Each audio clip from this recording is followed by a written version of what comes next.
افسانہ old age home. شیخ احمد ضیاء کا تعارف۔ شیخ احمد ضیاء شکر نگر نظام آباد سے تعلق رکھنے والے نامور شاعر اور انشائیہ پرداز ہیں۔ 25 جون 1960 کو کرکھلی، ضلع ناندیڑ، مہاراشٹر میں پیدا ہوئے۔ والد کا نام شیخ امین پٹیل تھا۔ شیخ احمد ضیاء نے جامعہ عثمانیہ سے MA اردو کیا۔ شوگر ٹیکنالوجی کے شعبے میں تعلیم حاصل کی۔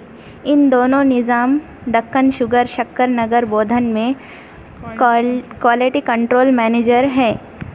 شیخ احمد ضیاء کی تصانیف زیر زبر پیش اور افکار تازہ شائع ہو چکی ہیں۔ ان کا شاعری مجموعی زیر ترتیب ہے۔ وہ اپنی مزاحیہ شاعری کے سبب بے حد مقبول ہے۔ آندھرا پردیش اور ملک و بیرون ملک مشاعروں میں شرکت کرتے ہیں۔ طنز و مزاحیہ کے ذریعے انہوں نے سماج کے مسائل کو اجاگر کیا ہے۔ انہوں نے زندگی کے واقعات اور مشاہدات کو اپنے طنز و مزاحیہ کا موضوع بنایا۔ ان کی تحریر میں مزاحیہ کی چاشنی پائی جاتی ہے۔ طنزیہ مضمون اولڈ ایج ہوم میں انہوں نے عصری حاضر کے ایک اہم سماجی مسئلے والدین کے ساتھ اولاد کے برتاؤ کو موضوع بیان کیا ہے۔ خلاصہ افسانہ اولڈ ایج ہوم میں افسانہ نگاری شیخ احمد ضیاء نے موجودہ سماج کے ایک کڑے سچ کو پیش کیا ہے کہ کس طرح مغربی ماحول کے زیر اثر آج کل کچھ نوجوان اپنے ضعیف والدین کی خود خدمت کرنے کے بجائے انہیں اولڈ ایج ہوم میں داخل کر کے انہیں ذہنی تکلیف سے دوچار کر رہے ہیں۔ اس افسانے میں ساحلی آندھرا کے علاقے کرشنا راؤ پیٹ میں قائم ایک اولڈ ایج ہوم کی کہانی پیش کی گئی ہے۔ یہ علاقہ اس اولڈ ایج ہوم کی وجہ سے مشہور ہے۔ ضعیفوں اور معذوروں کے لیے قائم کردہ اس بیت المعمرین میں 50 کشاد کمرے ہیں، جس میں 100 سے زیادہ افراد کے رہنے کی گنجائش ہے۔ اس گھر کے کمرہ نمبر 12 میں موہن راؤ اور سری لتا رہتے ہیں، جبکہ اس متصل کمرہ نمبر 13 میں رحمت بی اور دلاور صاحب قیام پذیر ہیں۔ دیگر کمروں میں بھی ضعیف جوڑے قیام پذیر ہیں، جو اس اولڈ ایج ہوم کی خصوصی پہچان ہے۔ کمرہ نمبر 12 کے مکین سری لتا اور موہن راؤ کے شادی تقریباً 30 سال قبل ایک چھوٹے سے دیہات میں انجام پائی۔ شادی سے قبل دونوں کھیت مزدور تھے۔ شادی کے بعد تقریباً 10 سال تک وہ اولاد کی نعمت سے محروم رہے۔ کافی منتوں مرادوں کے بعد انہیں اولاد کا سکھ نصیب ہوا اور انہیں ایک بیٹا ہوا۔ گھر میں جشن منایا گیا اور سارے گاؤں میں بیٹے کی پیدائش کی خوشی میں مٹھائی بانٹی گئی۔ انہوں نے بیٹے کی آرزو کے لیے جہاں جہاں منتیں مانگے، وہاں نذرانے اور چڑھاوے پیش کیے۔ بیٹے کی لاڈ و پیار میں پرورش کی۔ جیسے جیسے لڑکا بڑا ہوتا گیا، انہیں اس کی تعلیم کی فکر ستانے لگی۔ چونکہ وہ دونوں ایک دیہات میں رہتے تھے، وہاں پر ان کے اکلوتے لڑکے کو مناسب تعلیم و تربیت ملنا ناممکن تھا۔ اس لیے دونوں نے ایک دن طے کیا کہ اس دیہات کو خیر باد کہتے ہوئے کسی شہر کا رخ اختیار کیا جائے۔ گاؤں کا گھر زمین وغیرہ فروخت کرنے کے بعد انہوں نے اپنی اولاد کے اچھے مستقبل کے خاطر شہر کا رخ کیا اور ایک چھوٹا سا مکان لے کر وہیں پر مستقل سکونیت اختیار کر لی۔ اپنے لڑکے کے لیے انہوں نے شہر کے سب سے معیاری اسکول کا انتخاب کیا اور موہن راؤ نے ایک چھوٹی سی ہوٹل چلاتے ہوئے اپنی زندگی کا آغاز کیا۔ سری لتا بھی محلے کے گھروں میں کام کرتے ہوئے اپنے شوہر کی مدد کرنے لگی۔ زندگی کی گاڑی چلنے لگی اور میاں بیوی اپنے لڑکے کو دیکھ کر جینے لگے۔ لڑکے نے بھی تعلیم میں کافی دلچسپی دکھائی اور دیکھتے ہی دیکھتے انجینئرنگ کی ڈگری حاصل کی۔ جس دن سری لتا اور موہن راؤ نے سمجھا کہ ان کی زندگی کا مقصد تکمیل ہو گیا ہے، انہوں نے اپنے بیٹے کی شادی کرنے کا فیصلہ کر لیا اور اس کے لیے ایک اچھی سی بہو کی تلاش شروع کر دی، اور چند ہی دنوں میں ایک غریب گھرانے کی خوبصورت لڑکی سے اپنے بیٹے کی شادی کر دی۔ بہو گھر آ گئی۔ شروع میں بہو اور بیٹے نے دونوں کو سر پر بٹھایا، لیکن جیسے جیسے دن گزرنے لگے ویسے ویسے ماں باپ ان کی نظروں میں کھٹکنے لگے۔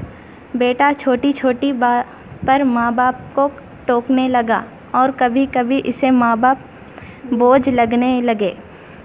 بہو اپنے ساس سے گھر کے کام کاج لینے لگی اور سسرے کو ایک نوکر کی طرح دیکھنے لگی۔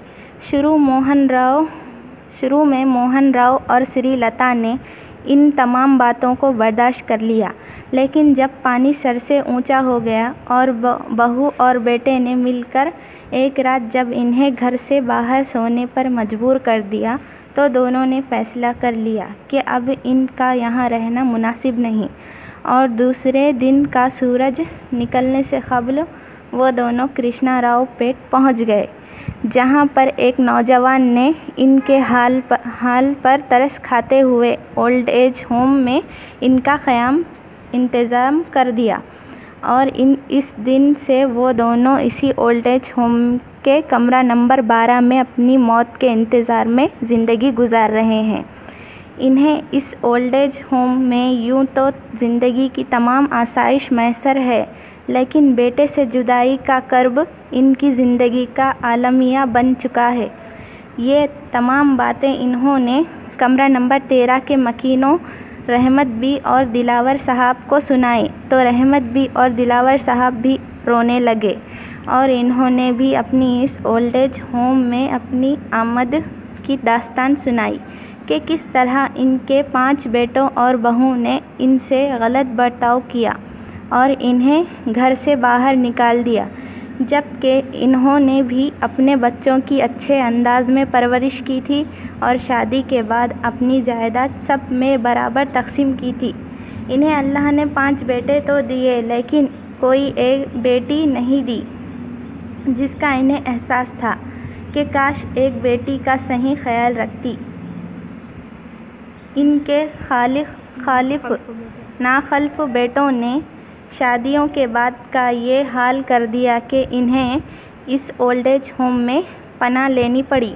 وہ بھی صبح سے شام تک روتے دھوتے زندگی کے بچے ایام گزار رہے تھے۔ اس اولڈ ایج ہوم کا یوم تاسیس منایا جا رہا تھا۔ سارے علاقے کو روشنیوں سے منور کر دیا گیا۔ آج سارے شہر میں اس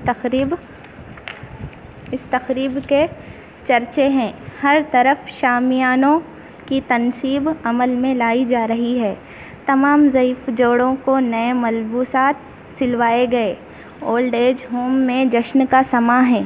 تمام مکینوں اپنے تمام غموں کو بھلا کر آج اس خوشی کے موقع پر اس ادارے کے منتظمین کو دعاؤں سے نواز رہے ہیں۔ شام 6 بجے تقریب کا آغاز ہوگا۔ تقریب کے دوران مہمان خصوصی کا خطاب ہوگا۔ چیف ایگزیکٹو انجینئر ہیں، شہر کے نامور انجینئر ہیں، آج ہی دوسرے مقام سے تبادلہ پر آئے ہیں۔ تقریب کے بعد ضعیف جوڑوں سے خصوصی ملاقات کریں گے۔ کلچرل پروگرام ہوگا اور بہتر طعام کا انتظام بھی رہے گا۔ شام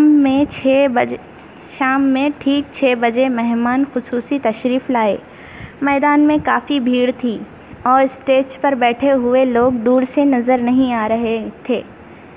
مہمان خصوصی نے اپنی تقریب میں کافی نصیحت کی باتیں کہیں اور نوجوانوں کو مشورہ دیا کہ وہ اپنے ضعیف ماں باپ کا خاص خیال رکھیں اور انہیں بڑھاپے میں سہارا دیں۔ تقریر کے بعد مہمان خصوصی اولڈ ایج ہوم کے مکینوں سے ملنے لگے۔ ضعیف جوڑے انہیں دعائیں دینے لگے۔ جب کمرہ نمبر 12 کے مکینوں کا سامنا ہوا، مہمان خوشی کو ایک جھٹکا لگا۔ اور ادھر سری لتا اور موہن راؤ تقریباً بے ہوش ہوتے ہوئے رہ گئے، کیونکہ یہ مہمان خصوصی کوئی اور نہیں بلکہ ان کا بیٹا اکلوتا لڑکا کرشنا ساد تھا۔ مرکزی خیال: اولاد کو بے جالاڈ پیار میں پرورش کرنے سے وہ والدین کے نافرمان اور بد اخلاق ہو جاتے ہیں، اور جس وقت ضعیف ماں باپ کو اولاد سے سہارے کی ضرورت ہے وہ انہیں بے سہارا چھوڑ دیتے ہیں۔ اس لیے والدین کو چاہیے کہ وہ اپنے بچوں کی اچھی تربیت کریں۔